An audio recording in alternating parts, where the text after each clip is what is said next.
Welcome back to परीक्षा plus podcast, जहां हम क्लास 10 के इंपॉर्टेंट चैप्टर्स को सिंपल और इंटरेस्टिंग तरीके से समझते हैं। बिल्कुल। और आज हम डिस्कस करने वाले चैप्टर 3 हिज फर्स्ट फ्लाइट। ये कहानी है डर, हिम्मत और सेल्फ कॉन्फिडेंस की। आज हमारे पास जो कहानी है वो ऊपर से तो एक समुद्री पक्षी के बारे में है, लेकिन असल में ये हम सब के बारे में है।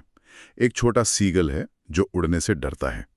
सुनने में बहुत सरल लगता है, लेकिन इसके अंदर डर, हिम्मत और परिवार के दबाव की कई परतें छिपी हैं। हमारे पास जो स्रोत हैं वो इसी कहानी हिज फर्स्ट फ्लाइट के जरिए एक बहुत बड़ा सवाल उठाते हैं। और वो सवाल ये है कि किसी को उसकी सीमाओं से आगे धकेलने का सबसे अच्छा तरीका क्या है, सहानुभूति या फिर सख्ती? ये कहानी इसी सवाल पर एक तरह से दिलचस्प केस स्टडी है। ये सिर्फ एक पक्षी की पहली उड़ान नहीं है, बल्कि ये इस बात की पड़ताल है कि हम अपने सबसे बड़े डर का सामना कैसे करते हैं और इसमें दूसरों की क्या भूमिका होती है। तो चलिए इसी सवाल के इर्द गिर्द इस कहानी की गहराइयों में उतरते हैं। कहानी की शुरुआत होती है एक चट्टान के किनारे से, जहां एक युवा सीगल बिल्कुल अकेला है। उसके 2 भाई और एक बहन वो पहले ही उड़ना सीख चुके हैं और अब आसमान में कलाबाजियां कर रहे हैं, लेकिन ये बेचारा ये पीछे छूट गया है। और यहाँ उसका अकेलापन सिर्फ शारीरिक नहीं है, वो मानसिक भी है। वो अपने परिवार को देख रहा है जो उसकी काबिलियत का जश्न मना रहा है, जबकि वो खुद अपनी ही बनाई हुई एक अदृश्य दीवार के पीछे फंसा हुआ है। ये जो एक तस्वीर बनती है ना, वो बहुत पावरफुल है। हाँ, यहाँ सबसे दिलचस्प बात ये लगती है कि उसे पूरा यकीन है कि उसके पंख उसका साथ नहीं देंगे। वो किनारे तक दौड़ता है, पंख फड़फड़ाता है, लेकिन जैसे ही नीचे मीलों तक फैले समंदर को देखता है, उसका सारा हौसला जवाब दे जाता है। पर सवाल यह है कि ये डर सिर्फ ऊंचाई का है या कुछ और भी है? ये बहुत अच्छा सवाल है। ये डर ऊंचाई से कहीं ज्यादा गहरा है। ये असल में नाकामी का डर है। ये एक तरह का, क्या कहते हैं, इम्पोस्टर सिंड्रोम है, जहां काबिलियत होने के बावजूद इंसान को खुद पर शक होता है। सीगल को लगता है मेरे भाई बहन उड़ सकते हैं, लेकिन मैं नहीं, मुझ में कुछ कमी है। जबकि सच तो ये है कि उसके पंख भी उतने ही मजबूत हैं। उसका डर हकीकत पर नहीं, बल्कि उसकी अपनी सोच पर आधारित है। और स्थिति को उसके माता पिता को बर्ताव और भी जटिल बना देता है। हाँ, मैं तो सोच रहा था कि वो उसे हौसला देंगे, प्यार से समझाएंगे, लेकिन स्रोत बताते हैं कि वो उसे डांटते हैं, उसका मजाक उड़ाते हैं, यहाँ तक कि धमकी भी देते हैं कि अगर वो नहीं उड़ा तो भूखा मरेगा। ये थोड़ा कठोर नहीं लगता? बिल्कुल कठोर लगता है। और यहीं से हमारी सहानुभूति बनाम सख्ती वाली बहस शुरू होती है। उनके नजरिए से देखें तो वो शायद उसे आत्मनिर्भर बनाना चाहते हैं। वो जानते हैं कि अगर वो नहीं उड़ेगा तो जिंदा नहीं रह पाएगा। लेकिन उनका तरीका, जिसे हम बाहरी दबाव कह सकते हैं, वो यहाँ पूरी तरह से फेल हो जाता है। ये हमें एक बहुत जरूरी बात सिखाता है। आप किसी को धमकी देकर उसके अंदर के डर को खत्म नहीं कर सकते। डर एक बहुत ही व्यक्तिगत एहसास है। उसे जीतने की प्रेरणा अंदर से आनी चाहिए, बाहर से नहीं। और ये अकेलापन और भूख उस डर को और बढ़ा देती है। 24 घंटे बीत चुके हैं। वो अपने परिवार को दूर एक पठार पर दावत उड़ाते देख रहा है। सूरज उसे जला रहा है, पेट में चूहे कूद रहे हैं, और वो बस यही सोच रहा है कि वो कितना अकेला और नाकाम है। ये एक तरह से मनोवैज्ञानिक कंफर्ट जोन जैसा है ना। भले ही वो वहां दुखी है, भूखा है, लेकिन वो चट्टान उसे एक जानी पहचानी सुरक्षा का एहसास दे रही है। आपने बिल्कुल सही पकड़ा। वो चट्टान उसका कंफर्ट जोन है। एक ऐसी जगह जहां खतरा तो नहीं है, लेकिन विकास भी नहीं है। वो भूखा है, अकेला है, लेकिन कम से कम वो गिर नहीं रहा है। ज्यादातर लोग अपनी जिंदगी में यही करते हैं। हम एक ऐसी नौकरी, रिश्ते या आदत में फंसे रहते हैं जो हमें खुशी नहीं देती, लेकिन क्योंकि वो जानी पहचानी है, हम उसे छोड़ने से डरते हैं। उस सीगल की तरह हम भी अपनी चट्टान से चिपके रहते हैं। तो जब डांट, धमकी और अकेला छोड़ देना जब कुछ भी काम नहीं करता, तब कहानी में एक बहुत ही नाटकीय मोड़ आता है। उसकी माँ एक ऐसी तरकीब अपनाती है जो पहली नजर में शायद थोड़ी क्रूर लगे कर आती है, और उसकी चोंच में मछली का एक टुकड़ा है। सीगल, जो भूख से पागल हो रहा है, उसे देखकर खुशी से चिल्लाने लगता है। उसे लगता है कि चलो, माँ को मुझ पर तरस आ ही गया। लेकिन ऐसा होता नहीं है। माँ ठीक उसकी पहुंच से कुछ इंच पहले हवा में रुक जाती है। बिल्कुल। वे इतनी पास है कि सीगल मछली की महक ले सकता है, उसे देख सकता है, पर उसे पकड़ नहीं सकता। एक पल के लिए सोचे उस बेचारे सीगल पर क्या बीत रही होगी। ये तो एक तरह से उम्मीद जगाकर उसे तोड़ने जैसा है। ये बिल्कुल वैसा ही है, लेकिन यहाँ माँ की मंशा को समझना जरूरी है। ये क्रूरता नहीं है, ये एक सोची समझी रणनीति है। इसे हम टफ लव कह सकते हैं। माँ ये जानती है कि अगर उसने सीगल को वो मछली खिला दी तो वो शायद हमेशा के लिए उसी चट्टान पर बैठा रहेगा। सहानुभूति और आराम इस स्थिति में उसके डर को और मजबूत करते। इसलिए माँ ने एक ऐसी जरूरत पैदा की जो उसके उड़ने के डर से भी ज्यादा बड़ी हो गई, और वो जरूरत थी भूख। मतलब माँ ने उसके कंफर्ट जोन को असहनीय बना दिया। उसने आराम छीनकर एक लक्ष्य दे दिया। बिल्कुल, उसने उसे सोचने का मौका ही नहीं दिया।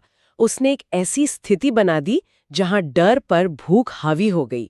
मनोविज्ञान में इसे मोटिवेशनल कॉन्फ्लिक्ट कहते हैं, जहां दो मजबूत इच्छाएं टकराती हैं। यहाँ एक तरफ सुरक्षा की इच्छा थी, चट्टान पर रहना, हाँ, और दूसरी तरफ भूख मिटाने की इच्छा, मछली तक पहुंचना। बिल्कुल। माँ ने दूसरी इच्छा को इतना प्रबल कर दिया कि पहली अपने आप कमजोर पड़ गई। उसने सीगल को उसके कंफर्ट जोन से निकालकर ग्रोथ जोन में छलांग लगाने पर मजबूर कर दिया, जहां असल में सीखना और विकास होता है। और माँ की ये तरकीब काम कर जाती है। भूख से बेसुध होकर सीगल ये भूल ही जाता है कि उसे उड़ने से डर लगता है। उसका सारा ध्यान उस मछली पर होता है और उसे पाने के लिए वो आगे की तरफ झपटता है, और इसी के साथ वो अनजाने में चट्टान से नीचे शून्य में गिर जाता है। और वो एक पल कहानी का सबसे जरूरी हिस्सा है। एक भयानक खामोशी। उसे लगता है कि सब खत्म। उसका दिल बैठ जाता है। उसे अपनी मौत सामने नजर आती है। उसने ये फैसला सोच समझकर नहीं लिया था, उसे हालात ने मजबूर किया था। लेकिन तभी चमत्कार होता है। उसके पंख अपने आप खुल जाते हैं और हवा को काटने लगते हैं। उसे अपने पंखों के सिरों पर हवा का दबाव महसूस होता है। वो गिर नहीं रहा है, वो उड़ रहा है। यहाँ मेरा एक सवाल है, क्या हम इसे हिम्मत का काम कहेंगे या मजबूरी का? उसने उड़ने का फैसला सोच समझकर तो नहीं किया था। मेरे हिसाब से तो ये पूरी तरह मजबूरी थी। उसने सोचा भी नहीं, बस कूद गया। हिम्मत तो तब होती जब वो डर के बावजूद पूरी चेतना के साथ फैसला लेता कि हाँ, मैं कोशिश करूंगा। यहाँ तो उसकी भूख ने उसे ये करवाया। आप क्या सोचती हैं? मैं आपकी बात से सहमत हूँ, और यहीं पर कहानी का सबसे गहरा संदेश छिपा है। ये हिम्मत नहीं, मजबूरी थी। और अक्सर हम अपनी असली क्षमता को तभी खोज पाते हैं जब हालात हमें मजबूर कर देते हैं।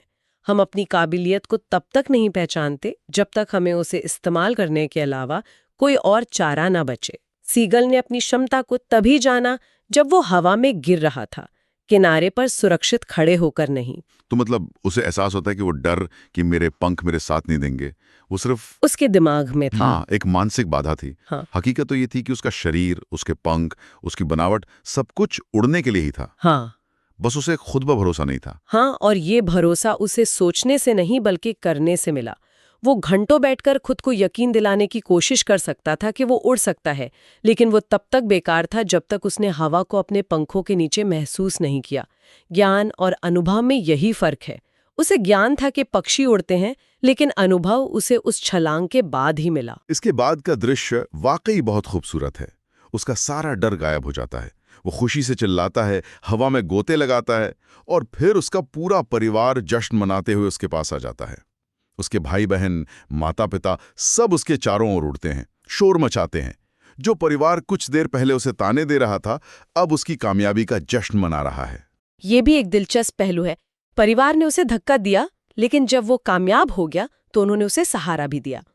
अंत में वो सब मिलकर उसे उड़ान के और गुर सिखाते हैं। ये दिखाता है कि टफ लव का मकसद सजा देना नहीं बल्कि काबिल बनाना होता है। और कहानी का अंत होता है जब वो थक कर हरे समंदर की सतह पर उतरता है। पहले तो वहां भी उसे डर लगता है कि वो डूब जाएगा, लेकिन उसके पैर पानी पर तैरने लगते हैं।